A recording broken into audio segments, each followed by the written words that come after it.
الحمد لله الواحد القهار والعزيز الغفار والصلاة والسلام على رسوله المختار وعلى آله وأصحابه الأخيار أما بعد അള്ളാഹുവിനെ സൂക്ഷിച്ച് ജീവിക്കണമെന്ന് ഒരിക്കൽ കൂടി ഉണർത്തുന്നു, വസിയത്ത് ചെയ്യുന്നു. പ്രവാചകൻ സ്വല്ലല്ലാഹു അലൈഹി വസല്ലം സദാസമയം പ്രാർത്ഥിക്കാറുണ്ടായിരുന്ന പ്രാർത്ഥനകളിൽ ഒന്ന്, അവിടുത്തെ സ്വഹീഹായ ഹദീസുകളിൽ റിപ്പോർട്ട് ചെയ്യപ്പെട്ട നിലയിൽ വന്ന ഒരു പ്രാർത്ഥന ഇപ്രകാരമാണ്: അല്ലാഹുമ്മ ഇന്നി അഊദു ബിക മിൻ സവാലി നിഅമതിക വതഹവ്വുലി ആഫിയതിക വഫുജാഅതി നിഖ്മതിക വജമീഇ സഖതിക. പ്രിയമുള്ള സഹോദരന്മാരെ, സഹോദരിമാരെ, അതിൻ്റെ ആശയം അല്ലാഹുമ്മ ഇന്നി അഊദു ബിക, അല്ലാഹുവേ ഞാൻ നിന്നോട് രക്ഷ ചോദിക്കുകയാണ്, ഞാൻ നിന്നോട് കാവലിനെ ചോദിക്കുന്നു. എന്തിൽ നിന്ന്? മിൻ സവാലി നിഅമതിക, നീ നൽകിയ അനുഗ്രഹങ്ങൾ നീങ്ങിപ്പോകുന്നതിൽ നിന്ന് അല്ലാഹുവേ ഞാൻ നിന്നോട് രക്ഷ ചോദിക്കുകയാണ്. എനിക്ക് നീ നൽകിയിട്ടുള്ള ഈ അനുഗ്രഹം, ഇപ്പോൾ എന്നിലുള്ള ഈ ആരോഗ്യമാവട്ടെ, എൻ്റെ സാമ്പത്തിക ശേഷിയാവട്ടെ, എൻ്റെ സുഖമാവട്ടെ, ജീവിത വിഭവങ്ങളാവട്ടെ, മക്കളാവട്ടെ, ഈ അനുഗ്രഹങ്ങളെല്ലാം നീങ്ങിപ്പോകുന്നതിൽ നിന്ന്, ഇല്ലാതായി പോകുന്നതിൽ നിന്നും അല്ലാഹുവേ ഞാൻ നിന്നോട് രക്ഷ ചോദിക്കാൻ.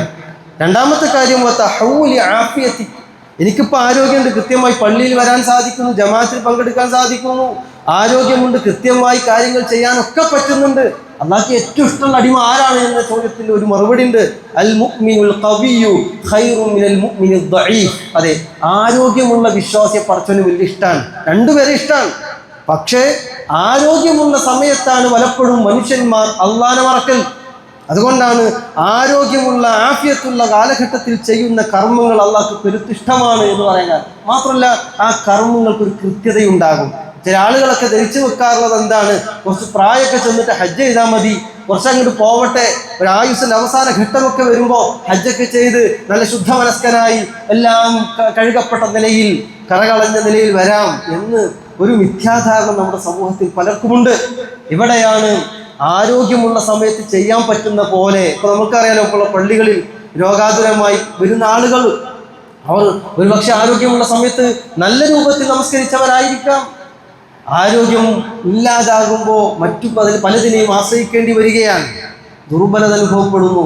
അവിടെയാണ് ചെറുപ്പക്കാരോട് പ്രത്യേകം ഉണർത്താനുള്ളത്. ഞാനടക്കമുള്ള നമ്മളൊക്കെ കൃത്യമായി നല്ല ചോരത്തിളപ്പുള്ള, ആരോഗ്യമുള്ള, നല്ല ചിന്താശേഷിയും കഴിവുമുള്ള ഈ ഒരു സമയം റബ്ബിന് വേണ്ടി എന്ത് വിനിയോഗിച്ചു, എങ്ങനെ ഞാൻ എൻ്റെ സമയത്തെ ചെലവഴിച്ചു.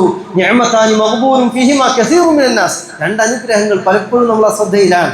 അസ്സിഹ്ഹത്തു വൽ ഫറാഗ്, ആരോഗ്യമുള്ള സമയത്ത് പടച്ചോനെ മറക്കുക, ഒഴിവുള്ള സമയത്തൊക്കെ വേറെ വല്ല കാര്യങ്ങളിലും ഏർപ്പെടുക, എന്നിട്ട് വേണ്ടതിനും ആ രൂപത്തിൽ വേണ്ടതിന് ഒരു സമയം ചെലവഴിക്കാതെ പോകുന്ന ഒരു സ്ഥിതിവിശേഷം ഉണ്ടായിക്കൂടാ. അതുകൊണ്ടാണ് നമ്മൾ പ്രാർത്ഥിക്കുന്നത് വതഹവ്വുലി ആഫിയതിക, നീ നൽകിയ ആഫിയത്തുണ്ടല്ലോ പടച്ചോനെ, അതൊരിക്കലും മാറാതെ അത് നിർത്താൻ പടച്ചോനെ നീ എനിക്ക് അതിന് അവസരം നൽകണം എന്ന പ്രാർത്ഥനയാണ്.